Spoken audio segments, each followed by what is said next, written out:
Pleasing everyone is not self-care. Constantly trying to please others at the expense of your own well-being, it's not it. It's not a good look. And this is similar to a gardener focusing only on the plants that visitors admire when they're checking out the garden, while neglecting the ones that bring personal joy and satisfaction to the gardener. You've got to put things in your life that please you. You've got to realize that the imperfections are what make you you. You've got to live a life where you don't want to escape from it.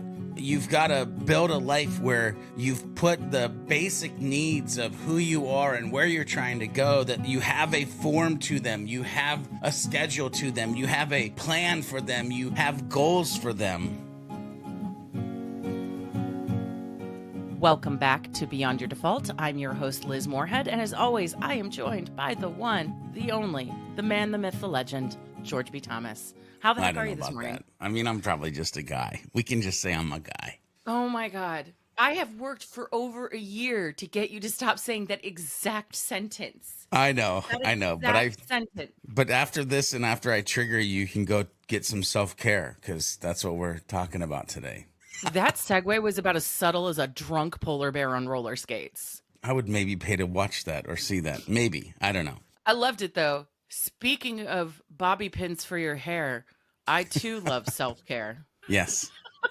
I think I love to hate it sometimes, maybe. Like this is going to be such an interesting episode, because I think some of this is things I've done, some of this is things I'm doing, and I think this is a lot of what I dream and hope for in the future of my life, to be honest with you. I would say, I know this is jumping ahead to one of our questions, but I'll be perfectly honest. I have a similar feeling about the topic of self-care. Yeah. The way I would phrase it is a little bit more stark. In many ways, I'm a little too good at it.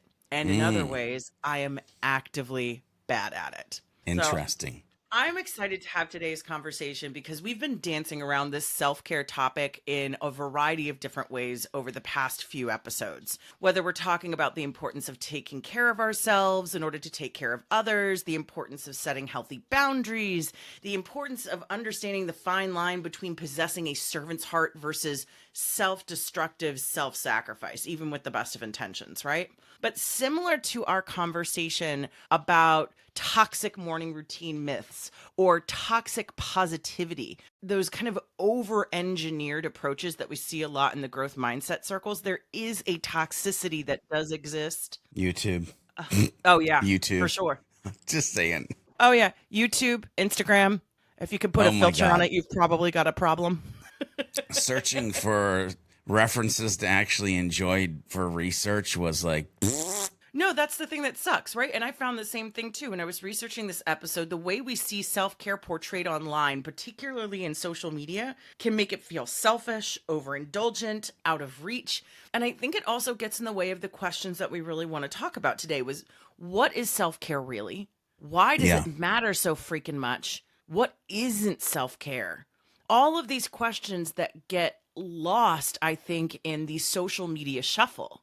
Yeah. So with that, yeah. You ready to jump in? I'm ready to jump in. Listen, when I started to first research it, and you know, I'm not a big like swear person, but I was like, what the F? And this is BS. Like, that's literally what came out of my mouth as I was looking at this. And then I found something, Liz, that I was like, wow, I could wrap up the podcast in one sentence. One sentence. So then we can go home. Self-care, if you want to go ahead and knock that out. We could go home.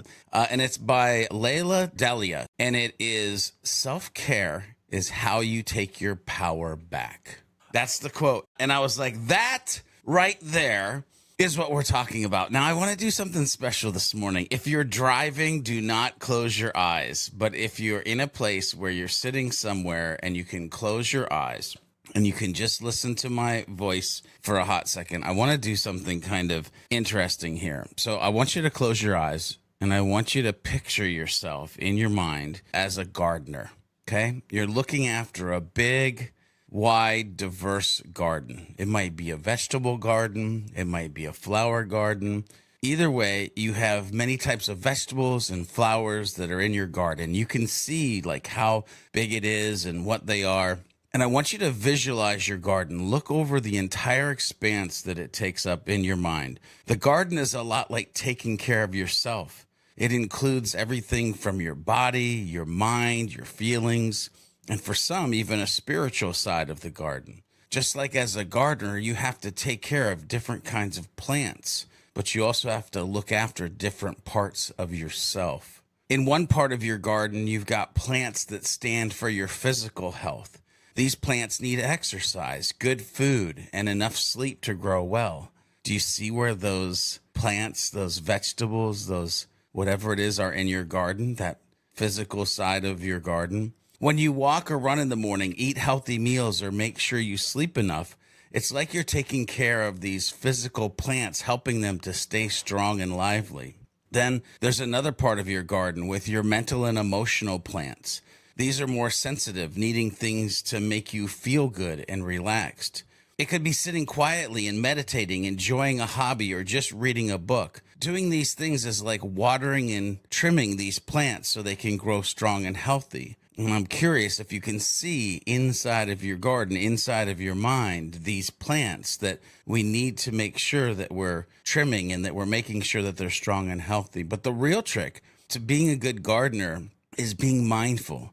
This means walking around your garden, looking at each plant and determining its needs. It's about noticing when you need to spend more time on one part of your garden or let another part just chill for a bit. Being mindful and taking care of yourself is like this, paying attention to what your body and mind are telling you and taking care of yourself accordingly. In this self-care garden, every choice you make, which plant to water, which to trim, and which to leave in the sun, helps your garden stay healthy and beautiful.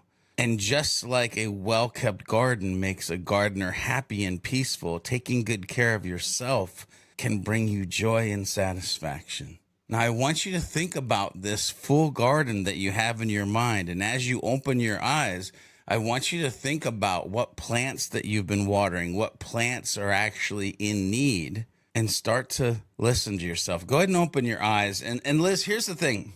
Going back to the original question, by taking people on that journey, what do we mean by self-care? Self-care is actually you're listening to yourself, you're tending to yourself, you're growing yourself.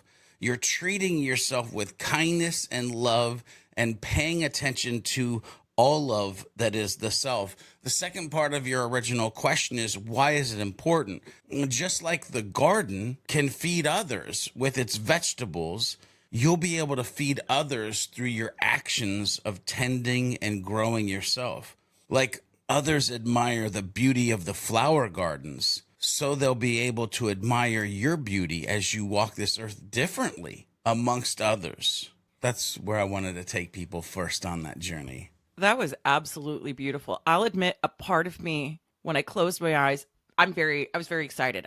As you know, I'm a big fan of meditation. I'm a big fan of visualizations. Generally speaking, they help me. But the moment you said garden, part of me went, oh no. As any of my friends will tell you, I am a hospice care for houseplants, ushering them to the next chapter of their existence through active neglect. But I loved the metaphor of it. Well, so now here's the thing. You can't just bounce through that though. No, Like I want you to think about that. What we were just talking about. No, I have a point. I have a point. So once I got through the shtick of it all, what I really loved about the garden analogy specifically is that I think when they think about self-care, they don't think about it holistically. They don't think about it as different parts of themselves.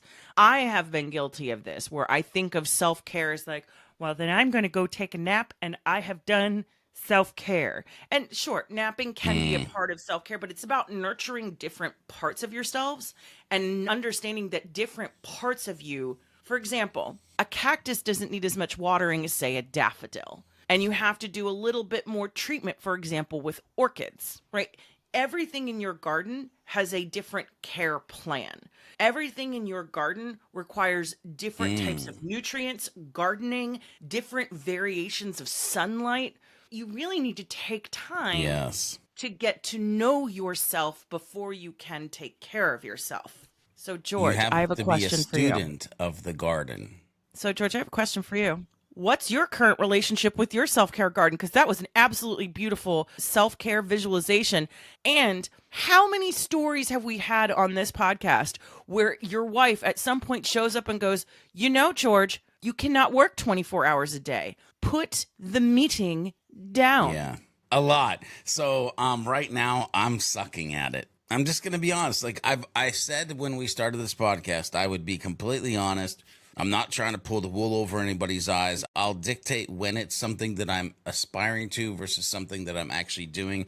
And I feel like I've held firm to that through the episodes. When I think of self-care, and especially what we're going to talk about today, like fundamentally, there's some little things that I'm doing. So it's not like a whole-ish show. But right now, if somebody asked me that question, I would say I'm sucking at it right now. But I'm glad that we're doing this episode.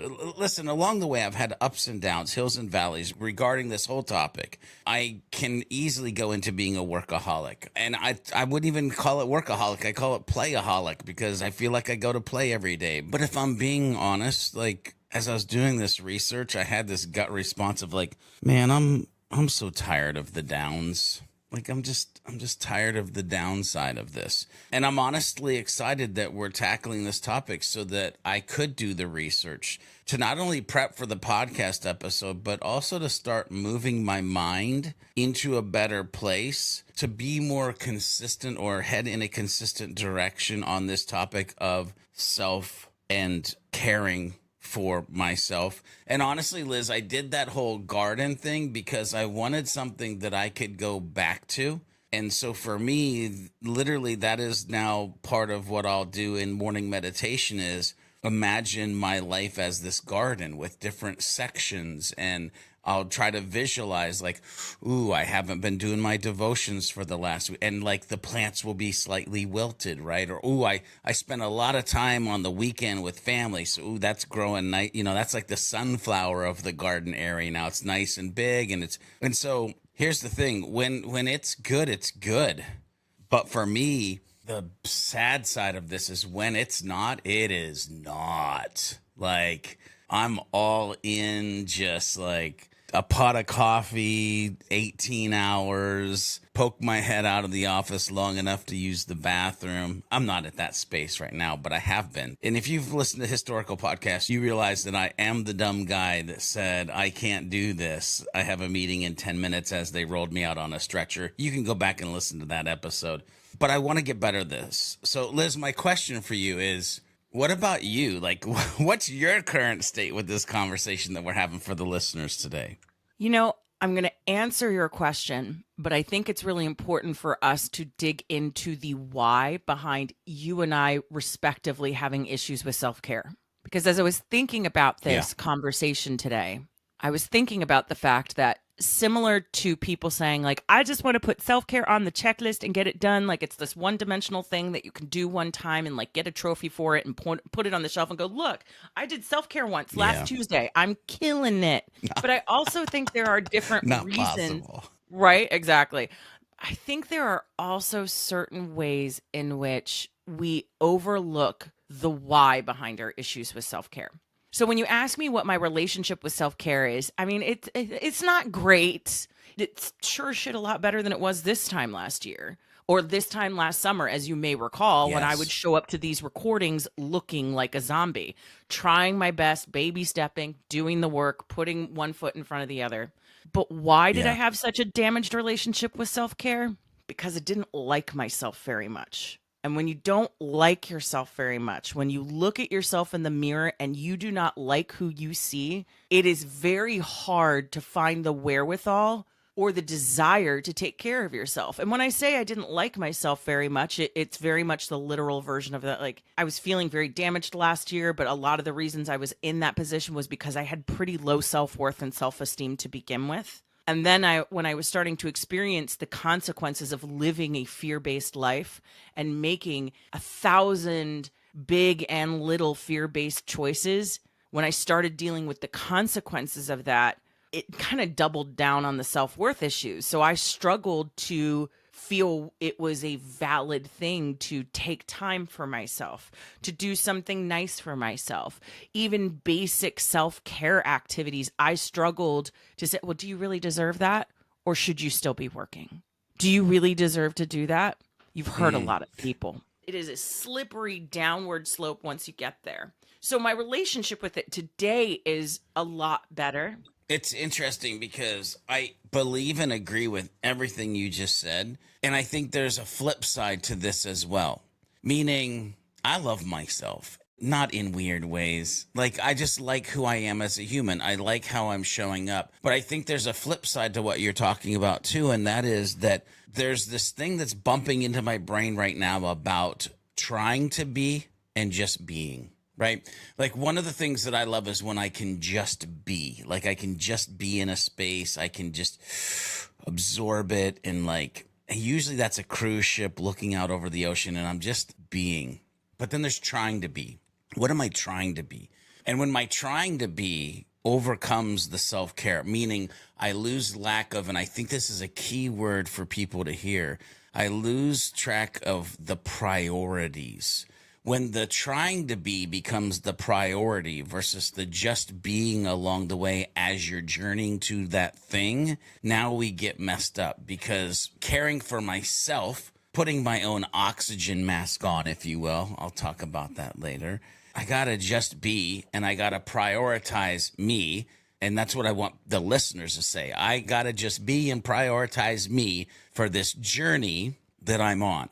And that's the way that I just have to look at this as we move forward. Anyway, I digress. Let's continue on. I love what you said there, George. And I still want to double down on my follow-up question to you. When you think about the root cause of your relationship with self-care not always being in the best of shape, mine often comes down to self-worth, right? Or how I feel about myself, which makes it hard to care about myself. When you think about the why or whys you have that may underpin some of your challenging aspects of your relationship with self-care, what comes to mind? Not just the symptoms of what it looks like, but why do you struggle with it? Why me, or why so many struggle with it? No, I'm asking you. I'm Or is it asking the why same you question? personally, Like- I'm asking why you personally struggle with self-care. Is it a matter of it not always feeling like a priority? Is it also a bit of self-worth? Where does it come from for you? I think it comes down to priority, for one. I think as I think about this and unpack it, one of the things going into the research is it just felt esoterical. I didn't really understand. I was curious, like, do I do self-care? Do I not do self-care? I know that I don't go get my toenails done, and I know that I don't necessarily go to the beauty parlor and like whatever. I think why others and me struggle with this is we don't have an action plan for it. Many times we don't understand what it is. Like I said at the beginning, when I started to do the research, I was like, why are we even talking about this? Liz, I slacked you and said, what? How do you feel about this topic? I Like, are knew you it. excited about it? And you were like, so I think there's this thing of, we don't understand what it is. I didn't understand what it is. I didn't have a plan for it. Because I didn't have a plan for it, I didn't organize my calendar or my day or my time around it. And because of all of that, then there's no way to actually set the priority for it. So that's why I think historically I've struggled with it, because it's just kind of been this thing that could bounce away, disappear, rear its ugly head, shove it back down, and not really give it a true form in my life. I appreciate your honesty, number one. Number two, this is like the third episode where I've given you a topic and you're like, are you sure this is what we should be talking about? And why do I trust you sometimes to do the programming for the show? And are we sure? And it always comes out okay. We learn and grow together like a family. It does. Number three, the reason why I wanted to ask you that question, and this leads into our next question, right? Why do we think so many of us struggle to find time or create space for self-care for ourselves? That answer is often going to be different for everybody. Or maybe someone listening right now said, you know what? I resonate with what Liz said, but I also resonate with what George said. I have some self-worth issues that make it hard to feel like I am a priority, that I am worthy of caring for myself. I also really don't understand what it looks like in practice, so I don't know how to create a priority around it or what it practically looks like in my busy life. It's important for us to understand the why behind our challenges with self-care, because if we don't understand the why, then we are not solving for the right problem. For example, with me, I understood what self-care was, although at least I thought I did after doing some research for this episode. I also learned a lot. I am capable of growth. But if you had given me an explicit roadmap last year of this is how you put self-care in your life, Liz, we've taken a look at your calendar, this is where it can fit in, da da da da da da da da, it would have never resolved the underlying self-worth issues that would have always kneecapped my ability to truly care for myself. I would have always struggled to get off the line. George, I would like to hear from you more. You're out of the hot seat now for a little bit. I'd love to hear from you about why you think so many other folks also struggle to find time or create space for self-care. Yeah, and I'm glad that I'm out of the hot seat because You're welcome. Sometimes I don't like that seat. I like a warm seat, but I don't like a hot seat. Listen, when I did YouTube to do some search, it was very eye-opening. I kind of already talked about that, but I don't think most people know what self-care really is, especially in our modern culture. I think that they know the marketized and sold version of it. I think they understand the I'm yelling at you and telling you what to do by or telling you how to be version of it, but not the real cultivating the roots of who you are as a human part of self-care. So remember that garden we visualized earlier. I want to dive into 3 key reasons, Liz. And when I say reasons, let's call them weeds. There's 3 weeds in the garden I think most humans struggle with. So first of all, you and I both know that we have busy lifestyles. So when you think of your life as a garden full of these various plants that we've talked about, each representing different tasks and responsibilities, wow, while attending the demanding plants of life, there's a small virtual corner that we just kind of have fenced off that is self-care. It's so easy to overlook when we get busy, but knowing that we can spend time in that corner and essentially fuel up and go into a place of thriving, right? Giving ourselves the attention to give ourselves the self-care enriches not only just that section, but the entire garden of our life. And so I worry about the weed, especially for me, and I'm sure other listeners, but the weed of a busy lifestyle. The other weed that I want to talk about is guilt and perception, okay? So in our garden of life, we might feel guilty, actually guilty for watering one plant, fearing we're neglecting the others. Like, oh, I'm spending too much time in this, or I need to go do that, or this is going to be this way. And this honestly mirrors the guilt in like, oh, I can't give myself the time. That's selfish. If I do self-care, I'm being selfish. However, when you nurture the self-care corner of your garden, strengthens the entire garden. A well-cared for garden is more effective in nurturing the whole garden, which means nurturing others around you in life as well. So by being able to get past guilt and the perception of what it is and that it's selfish, you're going to be able to actually be better for yourself and those around you. Weed number 3 is just blatant. And I think my gosh, this is a rough conversation because I literally said it earlier in a different way, but lack of awareness. You're just unaware that you're supposed to be actually treating yourself a certain way. You've never been taught or programmed. You had parents that like never even thought of having a self-care conversation in the family, or you looked at your grandparents and it was like they were so just trying to survive that like self-care meant they went to bed at night and woke up the next morning.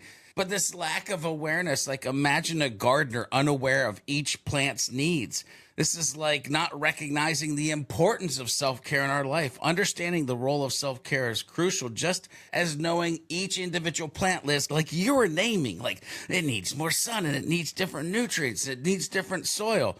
this small overlooked area that has probably been tagging along in the garden of life for many. It's crucial to our health and vibrancy and our well-being, our entire being. Liz, I'm going to use the term again, our whole ass humanness. Yes. It's impossible to be a whole ass human if you are not taking time to care for yourself. And my question for the listeners is, have you let the weeds of self-awareness and perception choke your growth? Have you let the weeds of guilt choke your growth? Have you let the weeds of a busy lifestyle choke your growth? And if so, how do you start? By just removing those weeds, or at least trimming some of those weeds back so that you do have time and understanding for the importance of this. Liz, what about you? We already touched on some of the challenges earlier around self-worth, but you said something there that, quite frankly, George, I had not thought of. And given my devotion to therapy, it's kind of surprising that I didn't put this particular 1 and 1 equals 2 together. You mentioned the fact that we may not have grown up in situations where that type of behavior was either modeled well for us or explained to us. I mean, I think when we think about parental conversations, like the big conversations that our parents are going to have with us, often it's some awkward birds and the bees and the whatever conversation that everybody fears from their parents. I think you brought up something really powerful here. I'd be curious for the parents in the audience, have you ever talked to your children about self-care? Because when I think about my own parents, I had one who, quite frankly, self-medicated her way through life. And that is not exactly a good model of self-care. That is someone who is hiding from aspects of their life, but also, you know, there was a lot of stuff there that my mother was going through. The other side of that, though, is I grew up with a dad who I remember very young age. He used to say to me all the time that the real world doesn't care about your problems. And on the one hand, that is actually a mantra that I like to remind myself of to keep myself from getting too self-involved, a little too stuck in the weeds. But at the same time, that is a very harsh lesson to learn at a very young age. And I think I just got really unintentionally trained into deprioritizing myself and what it is that I needed. Because the whole idea of the real world doesn't care about your problems is that nobody cares about you. And that was a very unintended consequence of, I think, a well-intended lesson. So when I think about how others may also be struggling with self-care, you touched on it a bit with how it's often portrayed in the media and online. As a female, I'm on the receiving end of a lot of content, both on TikTok and of Instagram, where content creators create this completely warped idea of what self-care actually looks like to the point of it being inaccessible. Very minimalist surroundings. A lot of consumerism where it's like self-care is me developing this $1,000 worth of stuffed coffee bar at home and creating these beautiful aesthetic videos with a perfect jazz overlay of music. And this is my self-care. And meanwhile, I'm like, I'm just trying to find clean pants in the morning. This is not something that is achievable for me. But I think we all succumb to this idea of what self-care is, quote unquote, supposed to look like. And if it doesn't fit into this beautifully designed aesthetic, then we're, quote unquote, not doing it right. My mind went in two very different directions in response to your question based on what I heard. But that's really what I was thinking about here when I heard what you said and when I thought about the ways in which I feel impacted externally about what self-care should look like in my life. Now, George, I have a follow-up question for you. What isn't self-care? Because we've started digging into what it is, but we need to talk about the flip side of this. What isn't it? All right. So what isn't self-care? And I love always kind of taking these coins and flipping them and being able to see the other side of kind of what we're talking about. So what isn't self-care? Well, neglecting your basic needs. By the way, been there, done that. Like, just as a gardener, and yes, I'm going to continue this gardener analogy through the entire episode. Just as a gardener can't ignore watering the plants or pulling out the weeds, self-care isn't about neglecting your basic needs like proper nutrition, sleep, or physical activity. Ignoring these fundamentals is like letting your garden wither and become overrun with weeds. Like, The other thing that it's not is escapism. Now, don't get me wrong. I like me a good binge day of like a show or like to go to a movie, but sometimes we think that the activity is helping us escape reality. That's exactly what they're doing. We're like trying to escape versus entertain. Like there's a difference between entertaining yourself for a little bit and escaping from your world. Excessive binge watching, overindulging in food or drink or other forms of escapism, not self-care. However, for many of us, they're blinding areas. We take a blind eye to it. And it's a section where, but that's my safe space for many of us. I go there because nobody bugs me space, and you're not caring for yourself. You're escaping. The other one that I'll mention is perfectionism is not self-care.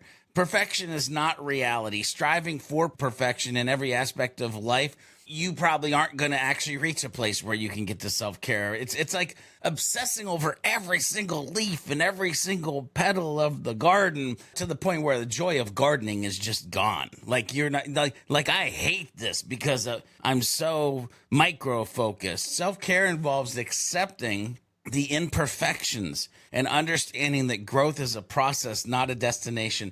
I want to say that again, that understanding self-care involves accepting imperfections and understanding that growth is a process, not a destination. This is the grown-up way of what you said to me and where my mind went when you said, when are you going to quit like hating that past guy? It's okay to be like that guy and this guy and mixed together. The imperfections is actually what makes us whole, embracing those imperfections. Anyway, the last one that I'll mention here is, and we might have a bachelor's degree in this. Okay, I'll just say me. I won't say we.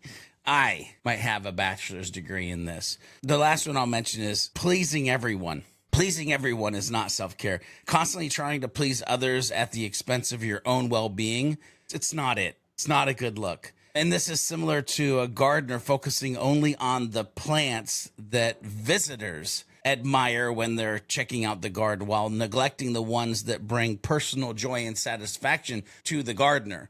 You've got to put things in your life that please you. You've got to realize that the imperfections are what make you you. You've got to live a life where you don't want to escape from it. You've got to build a life where you've put the basic needs of who you are and where you're trying to go, that you have a form to them, you have a schedule to them, you have a plan for them, you have goals for them. Anyway, Liz, what about you on this one? When I think about what self-care isn't for me, it isn't an excuse to hide from the world.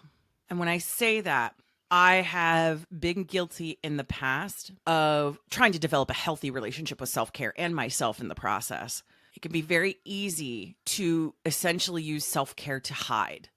Soothing is an essential aspect of it, calming, regulating your regulatory system, basically helping you feel better about your place in the world. And also just, again, what we've been talking about, right? Nurturing yourself, growing yourself, just taking care of yourself. When I think about darker times in my life, self-care has become a mechanism by which I hide. And so I think that's something we have to watch within ourselves. Self-care is so critically important, but I think what makes it so challenging is that there is that fine line. And we're going to talk about this. We're going to be talking about the line between self-care and self-indulgence. But when I think about what self-care isn't for me, is that, okay, I'll use your garden analogy.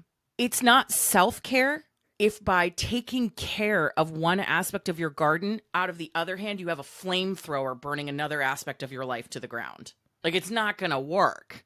You have to make sure that self-care does not itself become a destructive act. And that can happen when you're hiding from your life, when you are overindulging in self-care activities to the detriment of other aspects of your life. So self-care is something that needs to be enriching in your life. And we're going to talk about examples and what that can look like, but it has to be an enriching creation force. It's not always going to feel great, because sometimes an act of self-care for me is going to the gym on the days that I really do not want to go. So it doesn't feel happy and it doesn't feel fun, but that is an act of self-care. That is something that will pay dividends in a healthier, longer, happier life down the line. That is self-care. But how many times are you engaging in an act of self-care that is potentially robbing Peter to pay Paul? That is making harder for you to show up in your relationships in your life, that is detracting from your other responsibilities. So that's more reflective of my own personal journey with it, but that's where my brain goes. What I would be curious to hear from you, George, though, is that as someone who has struggled to see self-care as a priority, do you consider self-care selfish? Yeah, this is interesting because this is going to be the shortest segment ever on a podcast episode that we've done. And two, it was the most definitive answer that I was able to gather along the time of doing the research. So, Liz, be forewarned, the answer to your question, is self-care selfish, from my side of things, is going to be a quote and a statement. And that's all I have to say about this matter. So the quote is by Parker Palmer, and the quote says, "Self-care is never a selfish act. It is simply good stewardship of the only gift I have, the gift I was put on earth to offer others. Anytime we can listen to our true self and give it the care it requires, we do it not only for ourselves, but for the many others whose lives we touch." Parker Palmer. Now, a quote from George B. Thomas. No, it's not selfish. It's necessary. Can we get official Beyond Your Default merch that's just a t-shirt with the word no in quotes and then George B. Thomas underneath? Because that was beautiful. Yeah, no. Actually, no, it's necessary. That's the quote for this bad boy. But I know I got passionate about that. But like, if you think about what we've talked on this podcast before about stewardship and servanthood and like taking care of yourself to fuel yourself so that you can be there to serve and help others, like it's like saying I'm going to drive from here to Montana and not stop at the damn gas station. It just sounds stupid. I said I was going to be done with the dang statement and a quote, but to have somebody even say, "Oh, self-care is selfish, so I don't do it," that's stupid. Let's be realistic though, George. It is so easy to say that intellectually when you are not inside of a situation where you are forced to make the choice. Because why did you think it was okay to try to take a meeting when you were being wheeled out on a stretcher? Because any sort of self-care felt selfish. Here's where my curiosity gets me with this, is that in those moments, George, how do you convince yourself that the self-care that is necessary to sustain your garden is important and it isn't selfish? Because that's, I think, where most of us fall down. It's kind of like how we can intellectually say, like, I need to go work out 4 to 5 times a week in order for me to, A, hit my goals, but also stay healthy. But think about those days where I really don't want to go. One of the mantras I say to myself in my head is, oh, now I know I definitely have to go, because there is an inverse correlation to if I really don't want to go, that means I absolutely have to go. The days I do not want to do it the most, the days when I can rationalize until the cows come, well, I have this pillar page that I need to write for George, and I need to go make dinner, and I need to walk the dogs, and I need to do all of these things. There's just no time to work out is the moment I say, nope, listen, bitch, get yourself to the gym. You will go right now, and you will do it now. So when you think about the moments where you have to put your foot to the gas pedal of self-care, that is an awkward visualization. We'll workshop that later. But the moments when your self-care mettle is tested, George, how do you think you can talk yourself out of that spiral? Because I think that is your challenge. For you specifically, you are so servant-minded that when forced to choose yourself over others, how well does that go? It's interesting because my brain goes to, is self-care selfish? No. But do I have to be a little bit with my time? It's interesting. Okay. I see where you're going there. I'll need time to think about that one. I'll come back to you on that one. So where do you draw the line between self-care and self-indulgence? Yeah, it's all about finding the balance, right?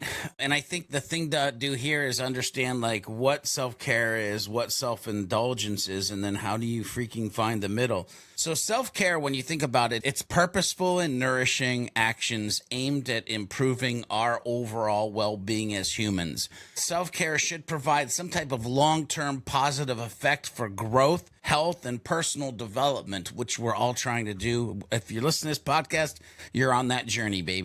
And what it should be is a set of sustainable practices without leading to negative consequences. So it's always moving in a positive direction. It balances work, relationships, personal growth, and the time that we have for relaxation. If you bundle up self-care like in a bullet-pointed list, that's kind of what it's supposed to do, what it's supposed to be.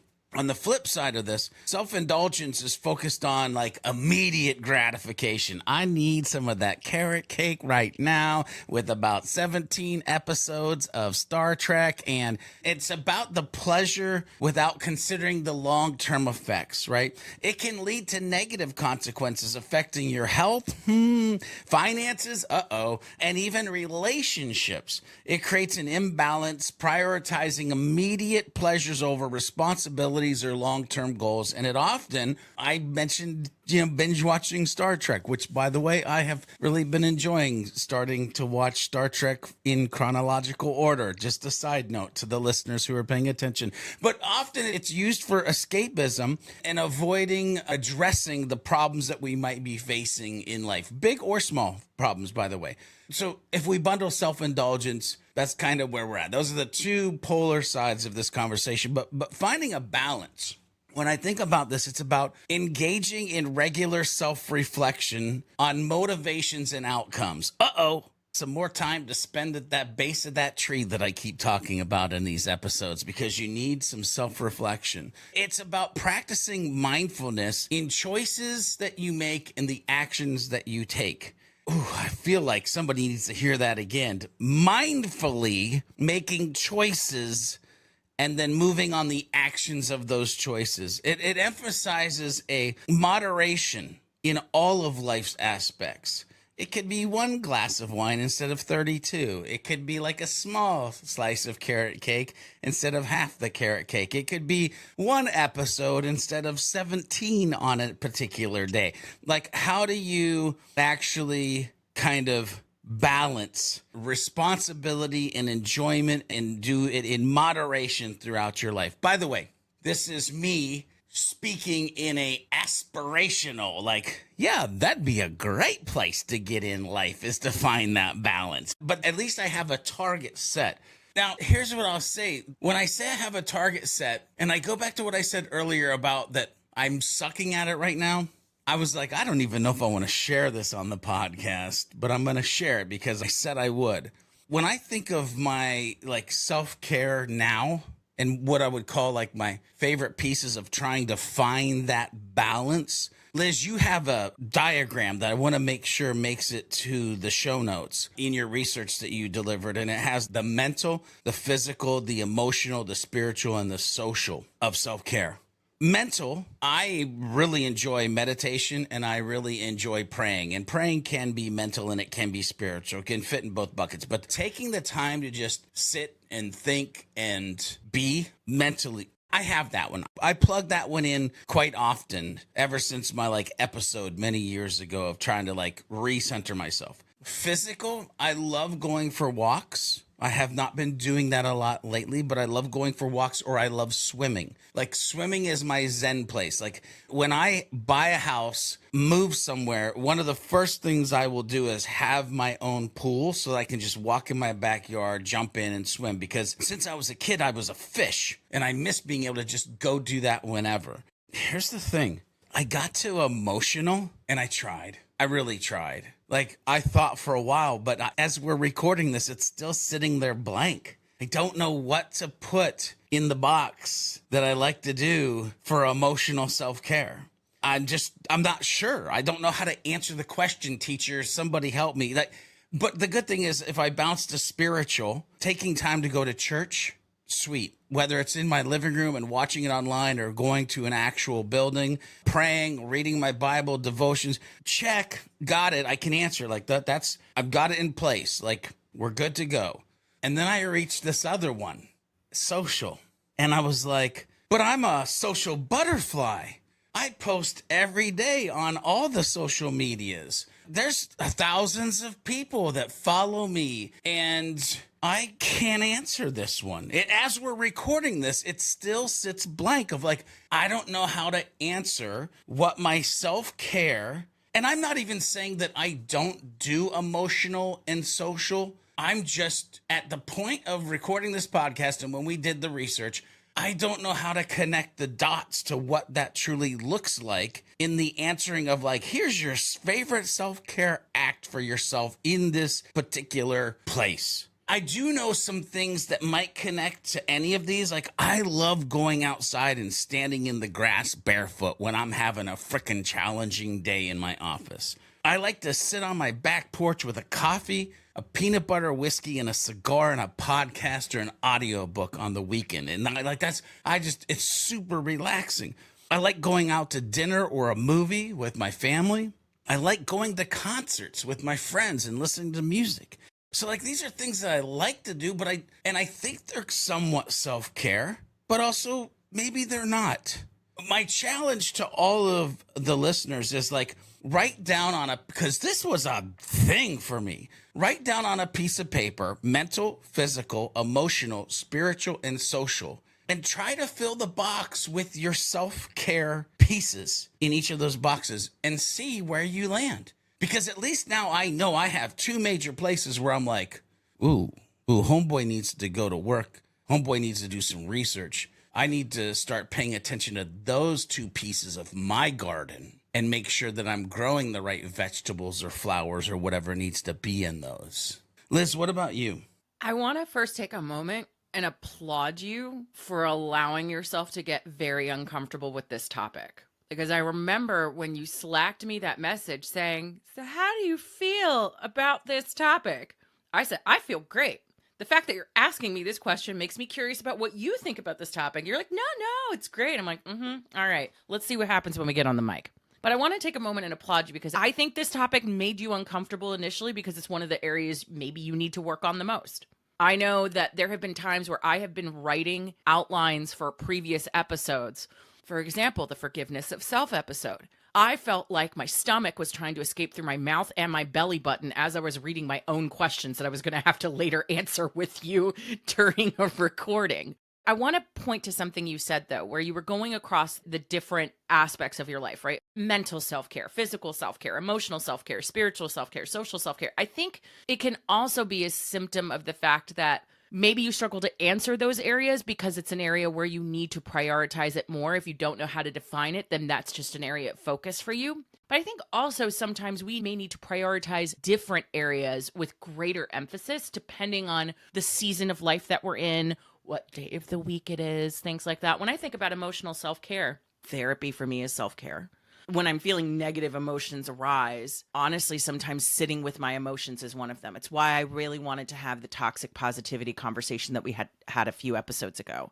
Sometimes self-care is learning to sit with the discomfort and identifying what your emotions are and honoring what your emotions are. Or on the flip side of that, if you are experiencing a lot of negative emotions, one of the things I really like to do is sit down and say, okay, what am I actually grateful for? I want to now sit down and seek out evidence of what is going well. Social self-care is an interesting thing. I love what you brought up about the fact, well, I'm a social butterfly and I do all of these different things. I have a similar feeling about it, but then when I looked at this chart and I really challenged myself, I realized there are certain types of social activities that really fill my bucket. For example, I have a favorite coffee shop that I love to go to and work out of because I see certain people there and there is a community aspect of it that I find really enriching. Over the weekend, I went to a quote unquote family dinner at this coffee shop. And they also host wine dinners where you go with a date and you sit down and you don't really socialize with other people, but it's really fun and they take you through 5 courses. But in this case, it was a little different. It was a family style meal, so they pushed all of the tables together and you sat down and you got to know strangers. And I went by myself. I went by myself not knowing anybody. And for me, that was an act of social self care because even though it took me a bit out of my comfort zone, having to get to meet new people, I walked away feeling like my whole body was radiating because I had gotten to know all of these new people in an environment and a setting that was nurturing and intimate and different. So sometimes these acts of self care can be things that are hyper familiar, right? But they can also be things that fill our bucket in a certain way that maybe take us a little bit outside of our comfort zone. Now, when I think about some of my favorite acts of self care, because I want to hear from you on this as well, what your favorite acts of self care are. One of the things I find fascinating about my favorite acts of self care is that, to your point earlier about moderation, sometimes you could check the box and say it's self care, but too much of it, it becomes indulgence. I think sometimes, especially in growth mindset circles, we have this notion of if it's not productive, it's not valuable. Well, guess what, George? Maybe sometimes just having a day where you are not responsible to anybody, you've blocked it out in your calendar, you've made space for it, you've made time for it. You know what? You can have a potato day. That's what I call it, by the way. I call it potato day. I will change out of old pajamas into new pajamas. I will make my tea. I will sit on a couch and I will watch whatever the F I want for however I want. That's fine. I'll sit under a blanket. I'll feel nice and snuggly. I'll feel nice and cozy. And you know what? I'm not going to feel any guilt or shame about it because on its face, maybe spending a day in front of the television or reading a book or just being a potato under a blanket doesn't seem quote unquote productive or sexy or Instagrammable, but it is rest. It is enjoying something that I like to do. Now, again, there's that fine line. Am I doing that on a day when I should be working? Am I doing that many days in a row? Like, there's a difference. But some of my other favorite acts of self-care, going to the gym, taking my midday walk, reading a book, going to interesting social events where I learn something new. So if it's about food or if it's about art or something like that, I like to meditate. I like to write. I like to do a lot of different things. One of the things that really was helpful for me was just sitting down and brainstorming for 30 minutes. What are the things that I know I like to do? What are the things that I discovered I like to do after I tried it? And just kind of starting to make these little buckets. And I loved that chart that we found. I will put it in the show notes where it shows the different buckets, but I would encourage people to try that activity. So, George, we've spent a lot of time. Maybe it's navel gazing, maybe it's not navel gazing. I don't know, but I want to bring this back to center for our listeners as we close today's conversation. What advice do you have for folks who struggle to find ways to integrate self-care into their lives, to bring it into their beyond your default journey? Yeah, and when you say other folks, I'll just answer it as in like me. How am I going to start to integrate it into my life? What can they maybe glean out of these? There's 4 things that really pop to my mind.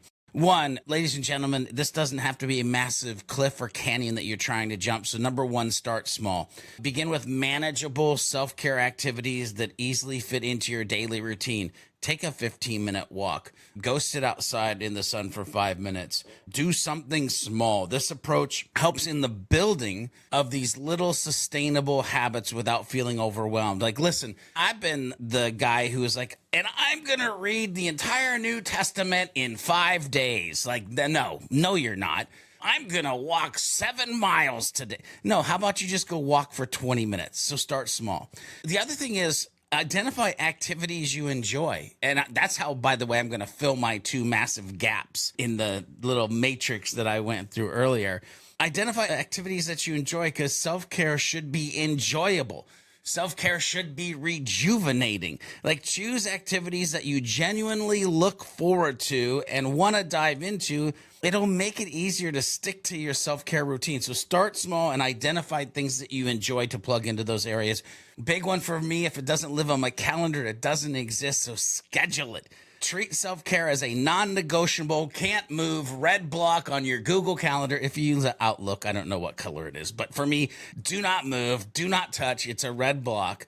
Make it a red block of your day, ensuring that it doesn't get overlooked. It doesn't get beaten down by the word that I said earlier of priorities, so it's something else taking over it. So definitely start small, identify activities you enjoy, schedule it.